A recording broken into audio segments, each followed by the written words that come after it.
Alegria estar com vocês mais uma vez nessa noite. Como prometido, o tema que nós iremos abordar nesse dia, a respeito de multiplicando talentos, da dívida à segurança, o poder do controle e da reserva. A gente quer ter uma vida financeira boa, a gente quer estar bem. Nós trabalhamos muito para nós vivermos de uma forma digna, mas muitas vezes isso não é suficiente, parece. E as pessoas entram em dívida. O casal que nós estamos abordando na nossa série, vocês lembram o nome deles, não é? Qual é o nome do casal? Benício e Lucrécia. Tá, qual é o significado do nome do casal, Benício e Lucrécia? Benício significa abençoado. E a Lucrécia é o mais fácil, lucro. Então, a gente sabe que é um casal aí que tem tudo para dar certo. Só que não. Vamos lá. Eu quero apresentar para vocês como é que é um dia na vida do Benício e da Lucrécia. Eles são adventistas do sétimo dia, casados há muito tempo. E como é que o adventista começa o seu dia? Começa através do estudo da Bíblia e da lição da escola sabatina. Eles acordaram cedo, fizeram a sua meditação, estudaram a sua lição juntos. E foi tão legal assim, eles aprenderam tanto naquele dia que eles olharam para o relógio e o tempo passou. E como o tempo foi assim, muito curto, eles tiveram que sair atrasados de casa. E aí, como os dois têm somente um carro, o que eles precisaram fazer? Não tem como eu te deixar no trabalho. O Benício falou para a Lucrécia, você vai ter que pegar um Uber. E nessa brincadeira, Manaus, dia de chuva, ficou R$ 80 o Uber. Mas tudo bem, eles têm dinheiro para isso. A gente sabe qual é a renda dos dois, né? Um pouco mais de R$ 8.000. Então dá para pagar um Uber. Ok. Só que, quando chegou na hora do almoço e a fome bateu, eles esqueceram a marmita na geladeira. Tiveram que, claro, almoçar fora. O Benício saiu, foi para um restaurante e a conta do Benício ficou, opa, eu esqueci ainda. Ele foi muito rápido para o trabalho, ele levou uma multa, tá? Eu esqueci desse detalhe. Quanto que é o valor de uma multa por excesso de velocidade? R$ 195,23, tá? A conta está só aumentando. Agora sim chegou a hora do almoço, tá? E aí ele foi para o restaurante, chegando no restaurante, ele foi para um lugar legal, e qualquer lugar legal a gente sabe que não fica por menos de R$ 100. Só que a Lucrécia também teve que ir para o restaurante, só que ela foi com as amigas. Tinha muitas amigas no trabalho que não eram adventistas, ela ficou com vergonha de não dividir a conta. E ela dividiu a conta com as amigas. As amigas pediram umas bebidas que a gente não bebe, mas tudo bem. A gente tem dinheiro, vou pagar essa conta. Ficou R$ 150. Tá, voltaram para o trabalho e a vida que segue. Quando chegou no final do dia, que o Benício sai do trabalho e ele vai buscar o seu carro, o que ele percebeu? Bateram no carro dele. E aí o prejuízo da lataria, R$ 1.000. Aí ele volta para o trabalho para tentar ver pela câmera de segurança quem foi que bateu no bendito do carro dele. Enquanto isso, a Lucrécia estava no trabalho dela esperando o marido buscá-la. E enquanto ela estava esperando o marido chegar para levá-la para casa, ela foi assaltada e perdeu o iPhone 15 Pro Max.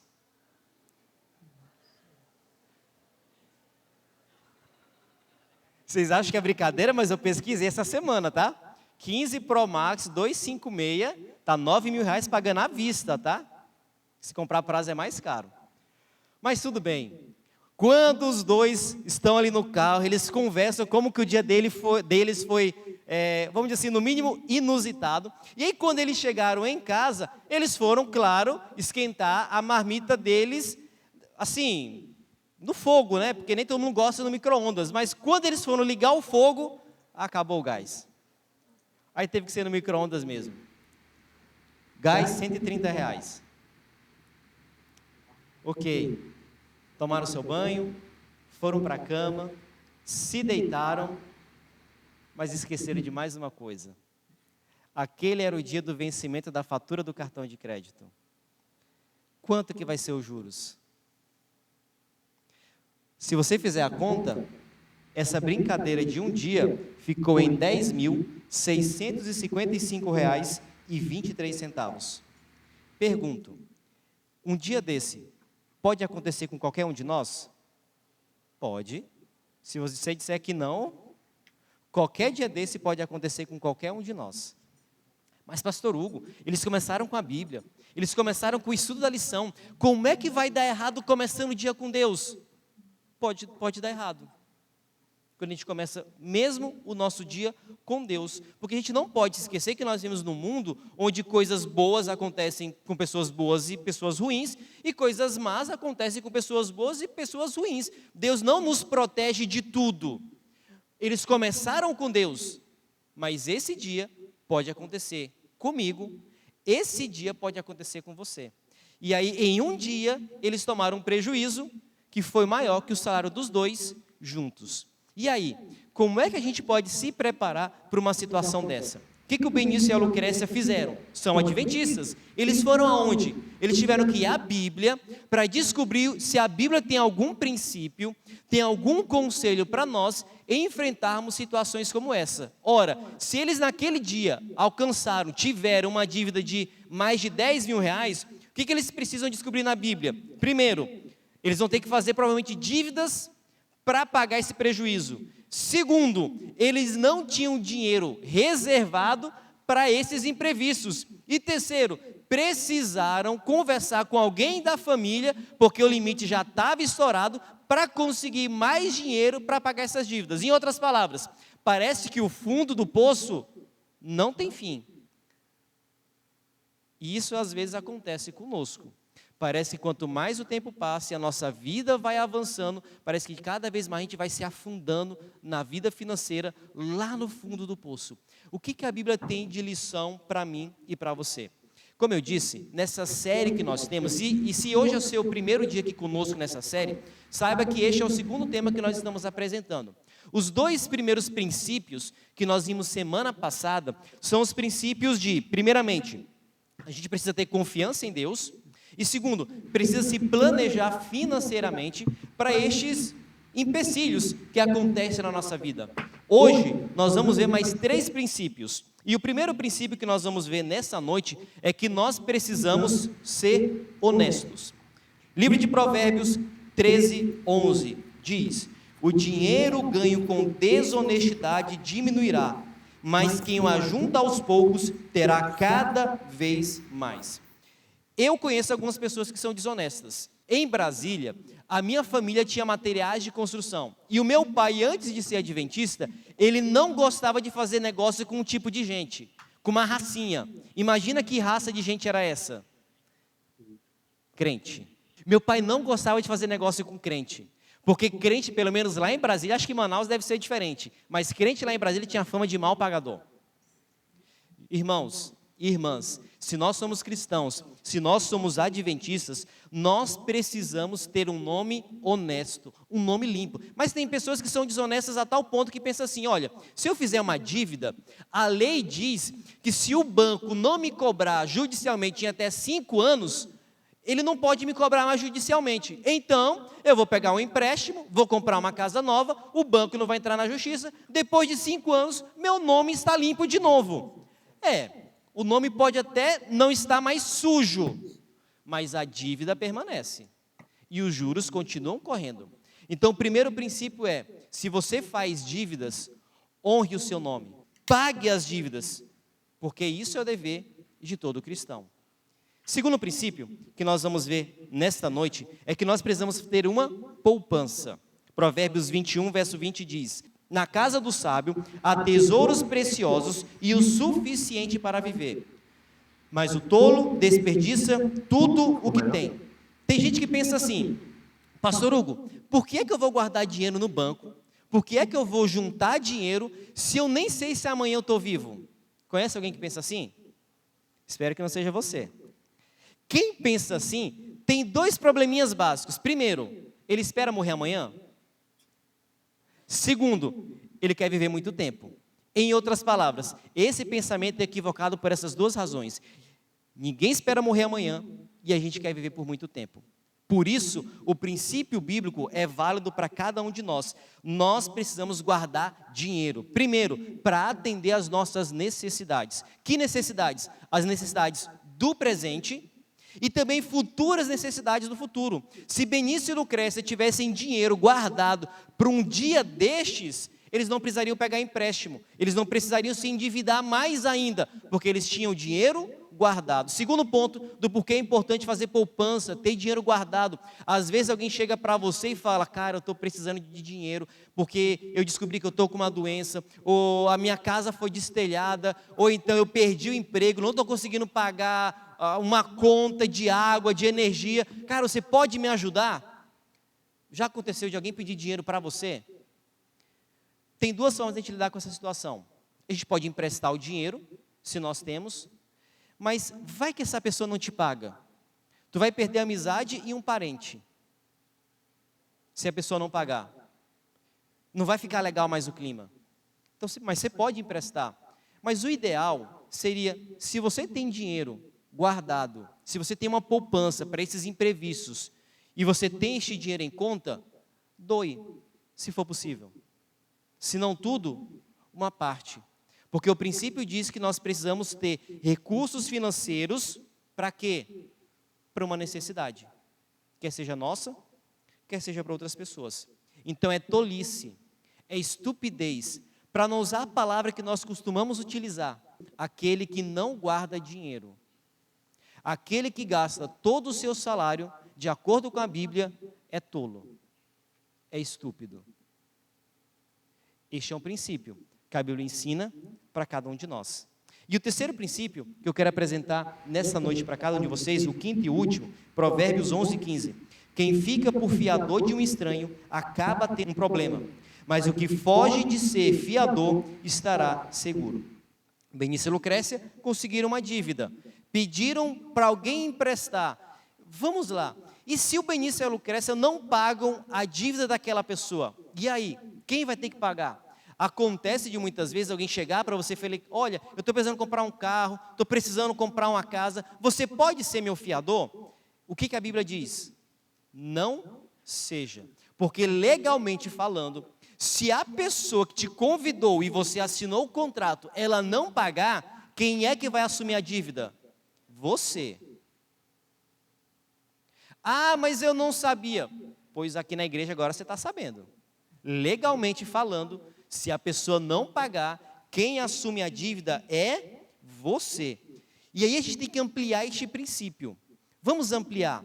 Às vezes alguém pode chegar para você e falar o seguinte, olha, cara, eu estou assim com um negócio muito da hora, só que eu estou com o nome sujo. Você não pode fazer uma empresa no seu nome e deixa eu tomar conta dessa empresa? Você está emprestando o seu nome. Cara, eu estou precisando comprar um pneu para o meu carro. Você me empresta o seu cartão de crédito para comprar 4 pneus novos? Você está emprestando o seu nome.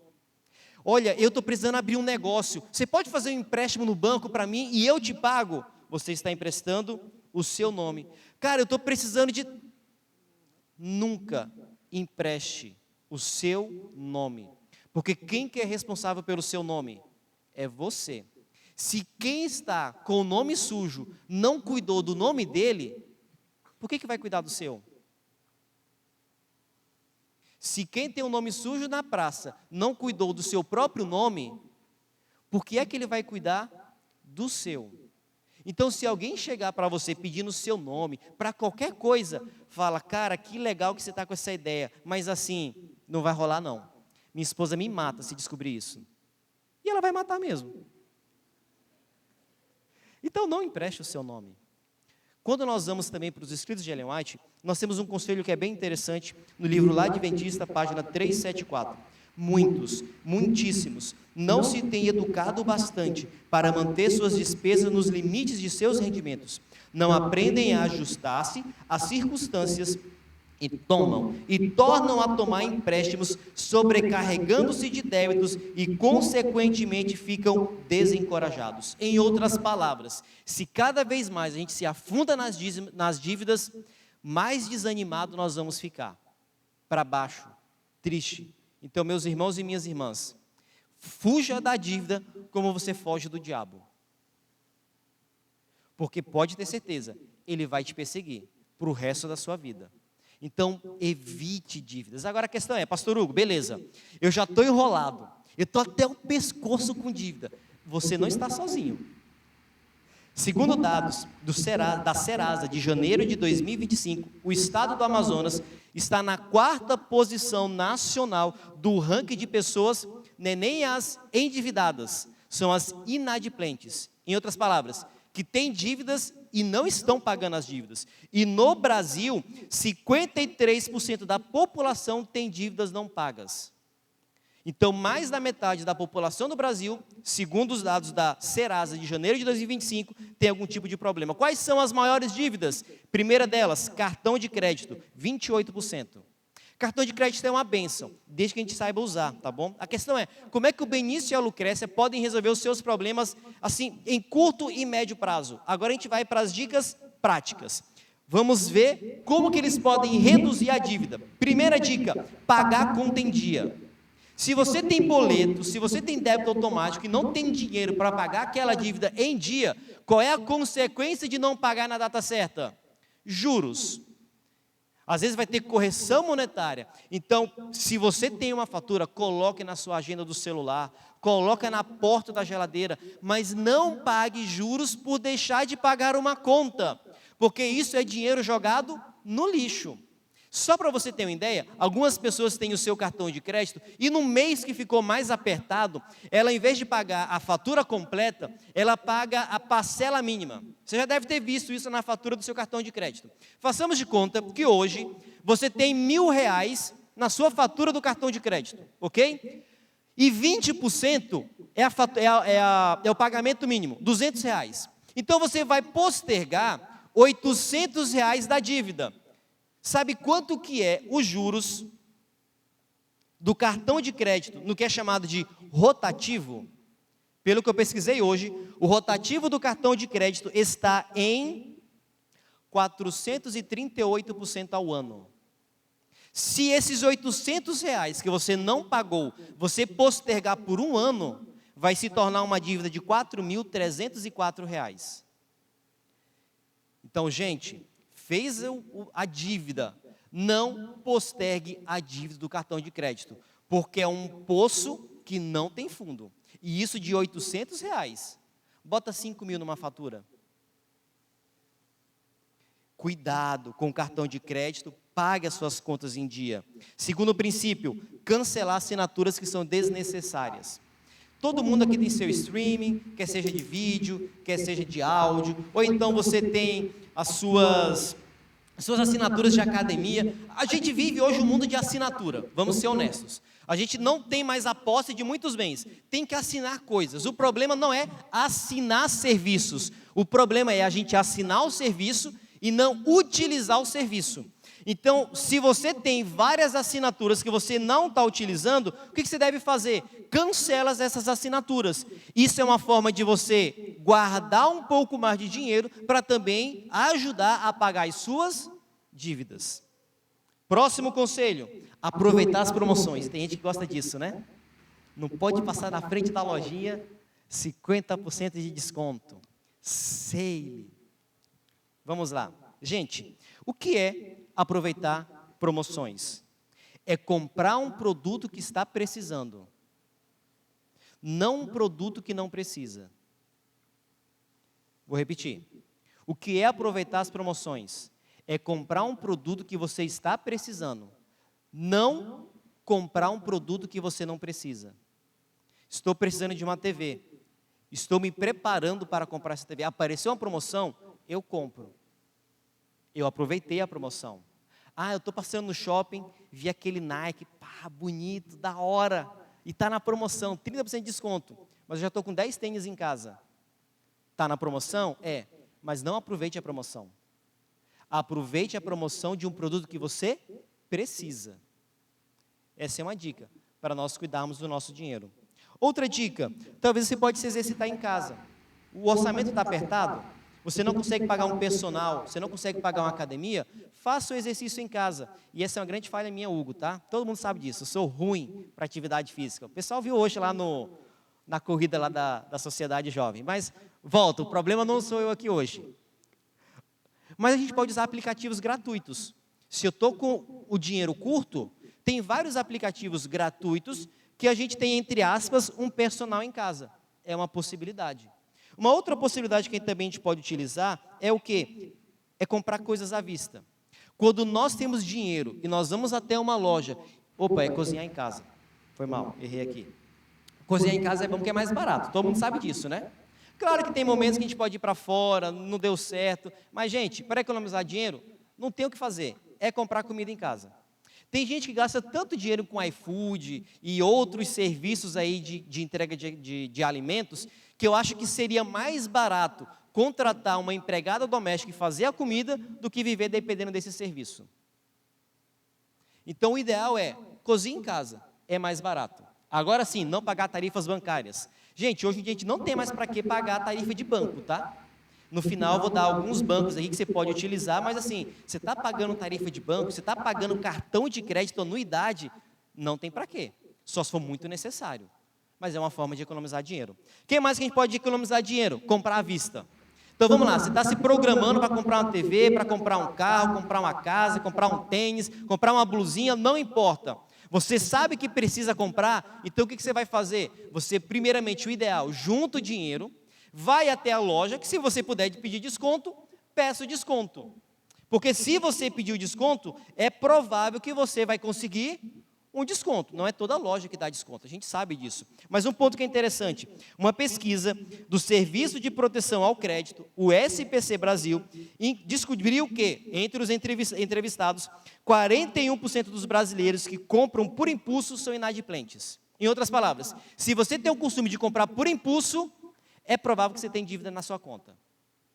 Então, quando você se sentir tentado a comprar por impulso, para um pouquinho, dá mais uma volta no shopping. Passa no banheiro, joga água no rosto, e depois volta. Talvez você não vai comprar. Não compre por impulso. O que leva as pessoas a comprar por impulso? Nessa mesma pesquisa, 25% relataram que são as promoções e 20% os preços atrativos. Mas sabe o que é interessante? Desta pesquisa do SPC, as classes A e B são as que mais compram por impulso comparado com as classes mais baixas. Então, mesmo pessoas que têm educação e dinheiro, elas precisam trabalhar a sua mente e evitar comprar por impulso. Sabe, eu quero fazer uma citação, eu acho que vai ser a única citação de toda essa série que eu vou fazer, tá? Tem um pensador, assim, um filósofo, que ele é muito conhecido. E esse pensamento desse filósofo a gente deve levar para a nossa vida. Eu acho que você conhece esse filósofo. Opa, aqui. Conhece esse filósofo aqui? Alguém sabe qual é o pensamento desse filósofo? Qual é o pensamento dele? Se eu não comprar nada, o desconto é... Gente, isso é uma filosofia para a vida. Tá barato, tá na promoção, mas se não comprar, o desconto é... Eu acho que você precisa comprar, eu acho que você precisa, no próximo cartão de crédito que você receber, eu acho que você deveria mandar fazer esse adesivo aqui, ó. E colocar no seu cartão de crédito. Porque na próxima vez que você for pagar por aproximação, você vai ver a cara do Júlio e vai pensar, se eu não comprar, o desconto vai ser maior. Como é que a gente pode negociar nossas dívidas? Ok, você está endividado, você está com a corda no pescoço. Existem algumas formas de negociar as dívidas. Quais são elas? Primeiramente, você pode ser proativo. Você está com uma dívida numa instituição financeira, num banco, não importa onde. Seja proativo, vá lá, pergunte, cara, eu estou com uma dívida aqui, é de X reais, o que você pode fazer para mim? Dividir em 300 vezes, ou então dar um desconto nessa dívida. Seja proativo, porque geralmente a gente consegue resolver a situação numa boa, primeiro ponto. Segundo ponto, se você renegociou a dívida, o que você precisa então? Você precisa cumprir com aquela negociação. E, se possível sempre, peça desconto. Gente, não tenha vergonha de pedir desconto. Você tem uma dívida X, chega para a pessoa e fala, cara, hoje você não tem esse dinheiro, ok? Você perdeu. Eu quero te pagar. Dá para diminuir essa dívida? A pessoa, quem sabe, pode até dar um desconto na dívida. É uma possibilidade. Ah, pastor Hugo, eu não tenho nenhuma dívida. O princípio é o mesmo. Peça desconto. Lá em casa, a gente tem uma TV da Samsung, 55 polegadas. Eu comprei ela em 2022, né, amor? 2021. A gente passou 6 anos casados sem nenhuma TV. Aí depois da pandemia a gente comprou a TV. Comprei na promoção, já estava preparado, ganhei um bom cashback. Isso é outra dica que eu poderia dar depois. O ponto é, com 3 anos agora a TV pifou, deu problema. Ok? A gente entrou em contato com o serviço autorizado, levei lá. Qual é o orçamento? O orçamento inicial foi de R$890 só para o cara desativar o LED. Aí o que eu fui fazer? Fui chorar. Ô cara, dá para dar um desconto aí não? Dos 890, caiu para 680. Aí, antes eu perguntei que eles buscam em casa de graça, tá? Tem uma empresa em Manaus que faz isso. Só que eu fui perguntar, se eu levar, vai ter desconto? Ele falou, não, vai ter desconto se você levar. Ganhei mais R$80. De R$890, eu vou ter que pagar R$600, vou buscar amanhã, tá? Deu um desconto de 32%. Então, gente, você precisa fazer alguma coisa? Chore. Peça desconto. Pode chorar. Muito. Não tem nada de errado em chorar não, tá? Chore. 32%, olha aí, coisa boa. Já dá para pagar a pizza que eu nem vou comer amanhã. Agora, um último ponto. Benício e Lucrécia. Eles entraram naquela dívida de R$10.000 de um dia. Se eles tivessem algo chamado reserva de emergência, talvez eles não se afundariam mais na lama de dívidas que ele tem. O que é reserva de emergência? Reserva de emergência é basicamente o seguinte, você deveria ter guardado 6 meses do seu custo de vida. Vamos lá, o Benício e a Lucrécia, eles ganham no bruto R$8.200 o casal, a média de Manaus que eu apresentei semana passada. Mas o custo de vida deles é R$3.300, é assim, é o mínimo, são os gastos básicos deles. Então, qual é o princípio? Eles deveriam pegar o custo de vida deles e ter guardado 6 meses. Agora multiplica. R$3.300 vezes 6 meses. Vai dar R$19.800. Esse dinheiro, eles deveriam deixar guardado e esquecer que existe, para usar em uma emergência. Se Benício e Lucrécia tivessem R$19.800 guardados como reserva de emergência, aquele dia não teria dado nenhuma dor de cabeça para eles, porque eles teriam dinheiro guardado. Qual é a sua reserva de emergência? Você tem que pegar o seu custo de vida e multiplicar por 6. Acho que boa parte dos que estão aqui são CLT, são empregados. Ok, se você for demitido, você ainda vai ter um seguro-desemprego, você ainda vai ter algumas multas. Tá. Beleza, mas e se depois você não conseguir mesmo assim? É bom ter reserva de emergência. Tá, você é um autônomo, você é um Uber, e aí você quebrou o seu braço, e você não paga em INSS. Como é que você vai trabalhar? É extremamente importante que todos tenham uma reserva de emergência. Meu avô faleceu alguns anos atrás, eu estava lá em Brasília, descobri isso de manhãzinha cedo, num sábado. O que eu precisei fazer? Comprar uma passagem para ir lá para o Piauí, para o funeral do meu avô. Por que eu pude ir e não foi pesado para a minha vida financeira? Porque eu tinha uma reserva de emergência. Paguei no Pix, no dia seguinte eu estava lá em Teresina. Foi pesado para mim? Porque eu tinha uma reserva de emergência. Você teve uma doença e não vai esperar pelo SUS. E você pode fazer, quem sabe, um tratamento agora, mas você não tem dinheiro. Se você tivesse uma reserva de emergência, você poderia utilizar. Meus irmãos, você pode esquecer tudo que eu falei essa noite, mas o principal que você não deveria esquecer é, ao sair daqui, você deveria se planejar para ter uma reserva de emergência. Porque qualquer dia daqueles pode acontecer comigo e com você. E se acontecer, a gente não vai entrar numa enrascada. Sabe, eu quero dar as dicas finais dessa noite. Como eu estou fazendo... Conselho de Ellen White, tá? Toda semana, deveis pôr em lugar seguro alguma quantia a não ser tocada, salvo em caso de enfermidade. Isso é o princípio da reserva de emergência. Agora sim, vamos para as dicas finais que o tempo não passa. Semana passada eu já dei a dica dos livros, mas hoje eu quero dar dicas de canais no YouTube. 3 canais que você pode usar para aprender mais sobre vida financeira. Primeiro deles, tem o canal da Natália Arcuri chamado Me Poupe. Um outro canal que é interessante é o Primo Rico. Ele já é um pouco mais avançado. É legal o canal dele. Mas se você não é rico, tem para você também, tá? Tem o canal do Primo Pobre. É de verdade, eu não estou mentindo. É o nome do canal. Então, se você é rico, tem o canal do primo rico.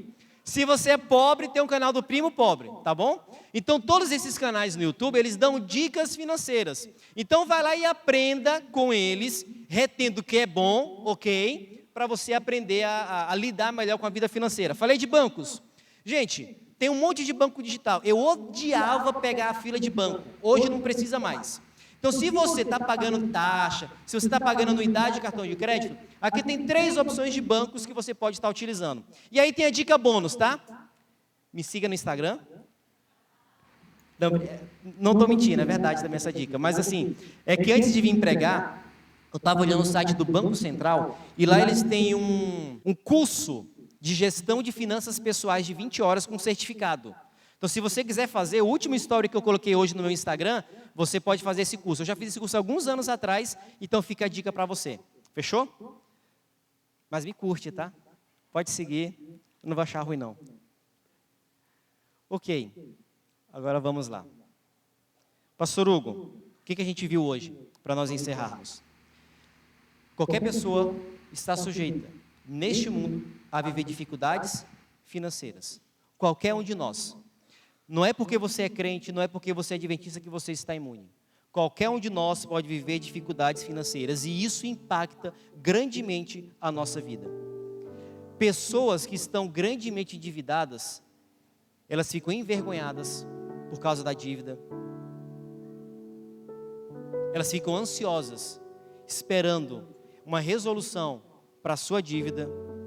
Elas vivem inseguras, porque não sabem se vai perder o carro, o emprego, se vai perder a casa. Elas podem ficar depressivas, não conseguem mais dormir direito por causa de preocupação, fica com sentimento de culpa, por que eu entrei numa dívida dessa? E também tem problemas conjugais. Algumas pessoas se separam por causa de dívidas.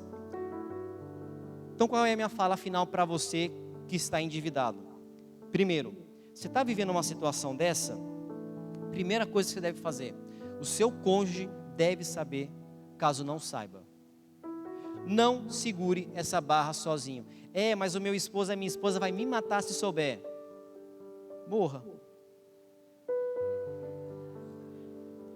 Mas quem errou foi você, não foi o seu cônjuge. Mas se você tem um cônjuge cristão, se você tem um cônjuge convertido, ele não vai te matar. Ela não vai te matar. Ela vai te ajudar. Porque vocês são um time. Vocês são um casal. Então, se você é um cônjuge e descobriu que seu esposo, a sua esposa, fez uma dívida, não mate, ajude. Não se separe por causa de dinheiro. Provavelmente vocês começaram com nada.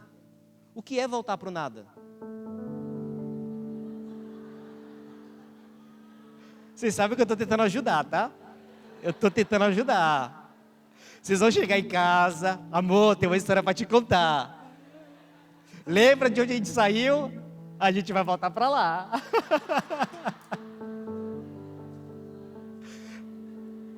É brincadeira, né, gente? Mas é sério. Então, se você saiu do nada, ajude. Se você é um... Eu estou segurando o riso. Volta, Hugo, é o apelo. Mas se vocês descobriram isso, segurando o riso. Mas se você descobriu isso, ajude, seja parceiro, para juntos estabelecerem um plano para cuidar das dívidas.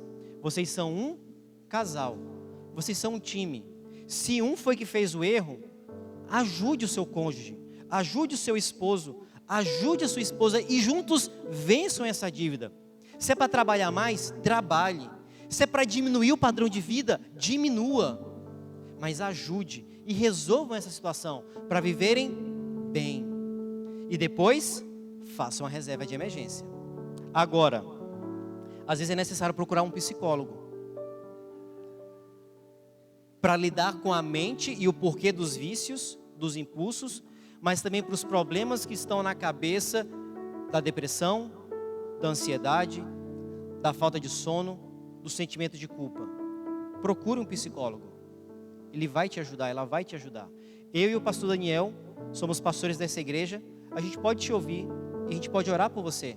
Você pode nos procurar também. Mas também existe um profissional chamado consultor financeiro. É uma pessoa que você pode pagar para te ajudar a cuidar da sua vida financeira. Existem certificações para isso. E se você precisar de ajuda, fala comigo, que eu conheço alguns consultores financeiros adventistas que podem te ajudar. Dependendo do buraco que você se encontra, vale a pena pagar. Vale a pena pagar. Para aqueles que não estão endividados, a palavra de Deus, como nós vimos, tem instruções claras, para o mínimo para nós termos segurança financeira. Então, se você não está endividado, continue colocando esses princípios em prática, para que você tenha uma vida boa, uma vida agradável. E por fim, vou voltar para os endividados e aqui eu encerro. Olha a Deus, pedindo sabedoria para o Senhor. Senhor, eu entrei nesse buraco, eu entrei nessa furada, me dê sabedoria para sair dessa situação. Às vezes, você não vê solução para o seu problema, mas há solução, e há pessoas que podem te ajudar. Não perca a sua fé em Deus, por causa dos seus problemas financeiros. Vou me afastar da igreja, vou entrar numas enrascadas. Não perca a sua fé em Deus. Se você precisa pedir perdão a Deus pelo buraco que você entrou, confesse o seu pecado, reconheça o seu erro, peça perdão para Deus, porque Ele vai te perdoar. Mas saiba, Ele vai te dar força, e Ele vai te dar sabedoria para continuar trabalhando e sair dessa situação. E com Deus, com seu cônjuge, com a sua família, você pode ter uma nova vida em Cristo Jesus. Aqueles que estão endividados precisam mais ainda da graça de Deus e da ajuda de pessoas. Por isso eu quero orar por você, caso você esteja endividado. Não levante a mão, não venha à frente, ninguém precisa saber, mas você sabe. E eu quero orar por você. Deus e Pai, dinheiro ser uma bênção. E quanto mais nós tivermos, melhor. Porque teremos uma vida mais agradável, nós poderemos trabalhar mais em prol do Evangelho e a tua obra vai crescer mais. Mas Senhor, às vezes quem sabe numa ganância, às vezes quem sabe, Senhor, por falta de educação, nós entramos em dívidas. Aos nossos irmãos, às nossas irmãs que se encontram aqui e estão, Senhor, nessa situação, dê tranquilidade, Senhor, para essa pessoa. Dê fé, Senhor, para essa pessoa. E dê força para essa pessoa continuar trabalhando, para que ela saia dessa situação. Que a fé dela não se esmoreça, não se acabe. Pode demorar, Senhor, que essa pessoa saia dessa situação. Mas com Cristo Jesus, muito em breve, eu oro para que essa pessoa tenha uma página virada da sua vida. E em breve, volte à normalidade. Que a tua graça e a tua paz nos acompanhe nesta semana. Nós oramos em nome de Jesus. Amém.